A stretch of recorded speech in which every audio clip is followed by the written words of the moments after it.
मंच पर बैठे परम आदरणीय रामनिवास गोयल साहब, जो दिल्ली विधानसभा के अध्यक्ष हैं, कॉन्स्टिट्यूशनल पोजीशन को होल्ड करते हैं। आपसे फ़ोन पर मेरी कई बार बात है, लेकिन मुलाकात आज पहली बार हो रही है।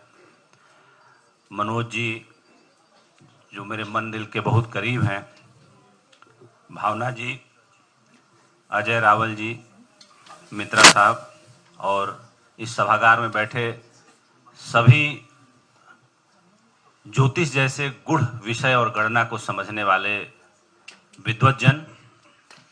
मैं पेशे से पत्रकार हूं, लेकिन ज्योतिष मेरा भी बड़ा प्रिय विषय है और कुछ मिनटों में मैं जितना ज्योतिष को समझ पाया हूं कहने की कोशिश करूंगा। बोर बिल्कुल नहीं करूंगा। आज से करीब 50 साल पहले ज्योतिष हिंदुस्तान में ही नहीं बल्कि पूरी दुनिया में एक तिरस्कृत विषय था, जिसको कहीं पीछे के दरवाजे में डाल के बंद कर दिया गया था। लेकिन 50 साल में ज्योतिष ने उन सारे दरवाजों को तोड़ते हुए अपनी जगह प्राप्त की है और फिर से एक बार स्थापित हुआ है और तमाम विश्वविद्यालयों को मजबूर होकर ज्योतिष को एक विषय के रूप में स्वीकार करना पड़ा और जगह देनी पड़ी।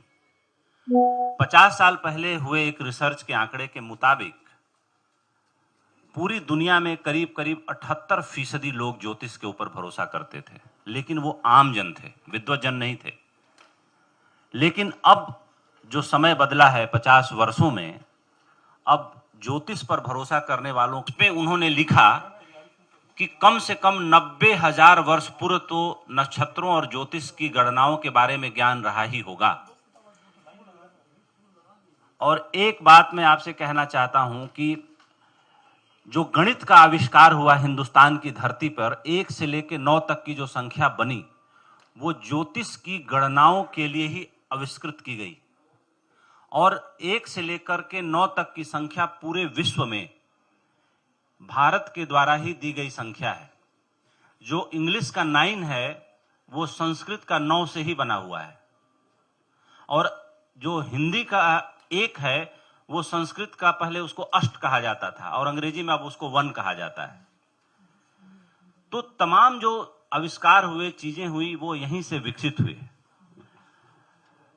रूस के एक बहुत बड़े वैज्ञानिक जेजेवेस्की ने शोध करके बताया कि हर 11 वर्षों के अंतराल पर सूर्य पर आणविक तूफान आते हैं, जिसके कारण पृथ्वी पर युद्ध जैसी संभावनाएं बनती हैं।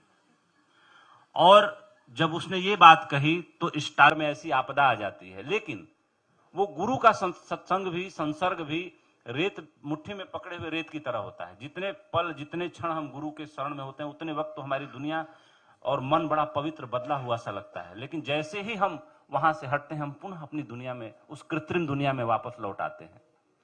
तो ज्योतिष और ग्रहों के प्रभाव को समझने के लिए ये बेहद जरूरी है कि हम थोड़ा संवेदनशील होएं और थोड़ा प्रकृति के साथ जिएं, सूर्य के अस्त के साथ जिएं, चंद्र को देखने के लिए जिएं। तारों और ग्रहों के, नक्षत्रों से बात न कर पाएं, लेकिन उनके प्रभाव को तो जरूर ही समझें। समय बड़ा कम है। बस मैं यहीं पे अपनी बात समाप्त करता हूं। आज इस विधानसभा के परिसर में माननीय रामनिवास गोयल जी ने भारतीय ज्योतिष संघ को जो मंच दिया है, उसके लिए मैं भी आपका आभार व्यक्त करता हूं। इससे ज़्यादा सुंदर और महत्वपूर्ण जगह नहीं हो सकती थी जो भारतीय ज्योतिष संघ को महत्व देने के लिए और सम्मान देने के लिए।